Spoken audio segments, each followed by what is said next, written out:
यथार्थ super speciality hospital omega 1 greater Noida ने Indian medical association इमा बनारस शाखा के सहयोग से वाराणसी में एक महत्वपूर्ण जागरूकता सत्र सतत चिकित्सा शिक्षा कार्यक्रम का आयोजन किया। कार्यक्रम का उद्देश्य चिकित्सा क्षेत्र में नवीनतम तकनीकों और नवाचारों के बारे में जागरूकता बढ़ाना और विशेषज्ञों के बीच ज्ञान का आदान प्रदान सुनिश्चित करना। कार्यक्रम का उद्घाटन इमा बनारस के अध्यक्ष डॉक्टर SP सिंह, सचिव डॉक्टर अरुण कुमार त्रिपाठी, वित्त सचिव डॉक्टर शैलेंद्र सिंह और वैज्ञानिक सचिव डॉक्टर विशाल सिंह यादव द्वारा। एक रिपोर्ट निहद द्विवेदी के साथ। अरुण कुमार त्रिपाठी, मैं बनारस ब्रांच का सचिव हूँ। यहाँ पे किस तरह का कॉन्फ्रेंस रखा गया था? बेसिकली ये कॉन्फ्रेंस नहीं है, इट्स अ CME प्रोग्राम और just to upgrade the knowledge of our members in the field of medicine, surgery and different surgery like neurosurgery and different options. क्या क्या सब्जेक्ट्स थे जो जानकारियाँ प्राप्त हुई आप लोगों को? सब्जेक्ट्स में जैसे आपने देखा होगा 3 इंपॉर्टेंट जो उनके वो थे, एक न्यूरोसर्जरी का था और एक रोबोटिक सर्जरी है और एक थोड़ा स्पाइन सर्जरी के बारे में बताएं। कहाँ से आए हैं ये लोग? ये यथार्थ हॉस्पिटल है Greater Noida, they are having the chain of hospitals in NCR and even in UP। तो उसी में ग्रेटर नोएडा से यथार्थ हॉस्पिटल सुपर स्पेशलिटी हॉस्पिटल है, उनसे ये लोग आए हुए हैं। आज यथार्थ इन ग्रेटर नोएडा का जो मल्टी स्पेशलिटी हॉस्पिटल के जो 3 डायनेमिक डॉक्टरों ने यहाँ पर लेटेस्ट जानकारी दी, ये हम लोग को एक नया ज्ञान मिला और निश्चित रूप से आज मेरे डायनेमिक सेक्रेटरी के प्रयास से ये CME हुई।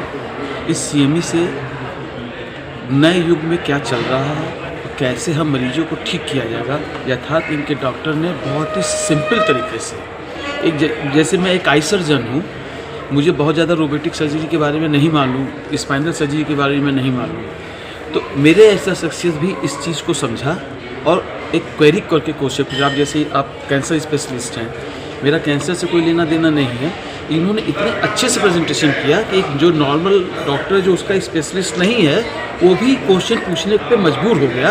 इतनी इंटरेस्टिंग इन्होंने यहाँ पर अपनी बातों को इस तरीके से रखा। ऐसी CME को मैं व्यक्तिगत पसंद करता हूँ कि जो आम जनता की बीच, हम जब जाएंगे आम जनता के रूप में, मैं आई सर्जन हूँ तो मेरे पास तो जो मरीज आएगा वो कहेगा मुझे भी तकलीफ, तो मैं कहूँगा इसका ये इलाज है और यहाँ होता है, ये इसके आज ये फ़ायदे हुए इस तरीके से CME का। मैं doctor Rahul Sharma, neurosurgeon and chief of spine specialist at यथार्थ हॉस्पिटल। आज यहाँ पे जिस तरह से मीटिंग रखी है, क्या बताया, क्या विशेषता थी इस मीटिंग की और क्या बताया गया उसमें?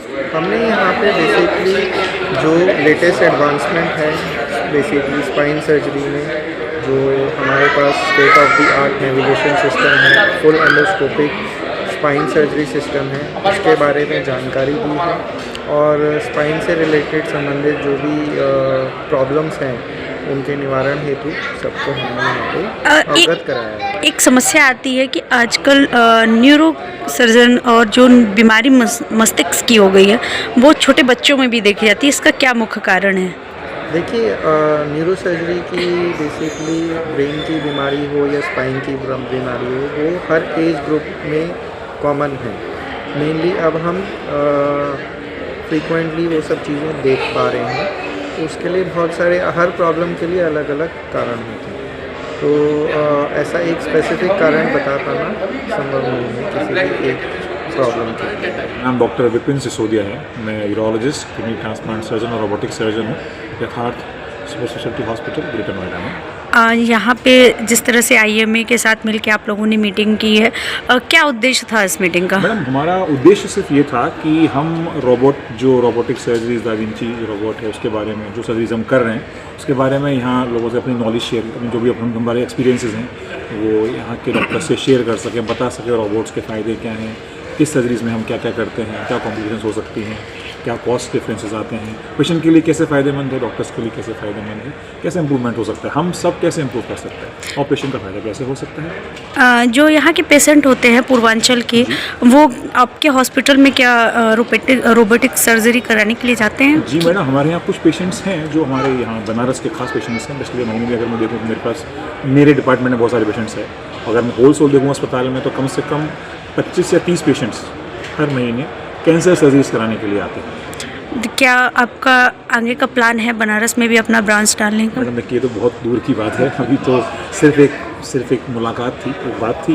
बाकी कितनी दूर तक जाएगी ये तो समय को चौधरी हूँ, मैं एक GI सर्जन और GI कैंसर सर्जन। आज यहाँ पे जिस तरह से CME हुई है, IMA के डॉक्टर्स यहाँ पे आए, क्या क्या जानकारियाँ प्राप्त हुई उन्हें आज आप लोगों के द्वारा? बेसिकली हम GI कैंसर से रिलेटेड अवेयरनेस को बताने आए थे और इसके लिए अभी लेटेस्ट में क्या क्या हमारे पास techniques in form of laparoscopic surgery, robotic surgery, advance cancer treatment जो हमारे यथार्थ में अवेलेबल है, उससे लोगों को परिचित कराने के लिए इस में आए दिन ग्रेटर नोएडा हो या बाहर की जो भी हॉस्पिटल्स है बनारस में, आए दिन आके सेमिनार वगैरह कर रही हैं।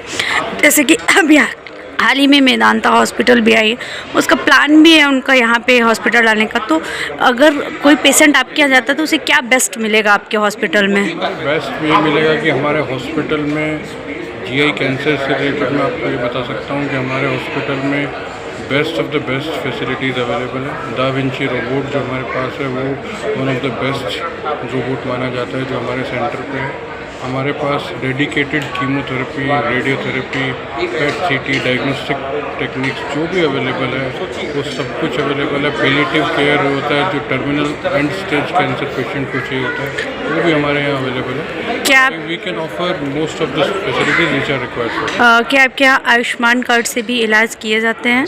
हम करते हैं आयुष्मान कार्ड से भी इलाज, और हमारे यहाँ हर तरीके गरीब से गरीब तबके के लिए भी, क्योंकि हमारे ओनर्स जो हॉस्पिटल के उनको डॉक्टर्स हैं, तो हमारे पेशेंट्स का सबसे बड़ा कंसर्न होता है कि उनसे जितना मिनिमम पैसे में बेनिफिट दे दिया जाए हम उनको देने की हमारा हॉस्पिटल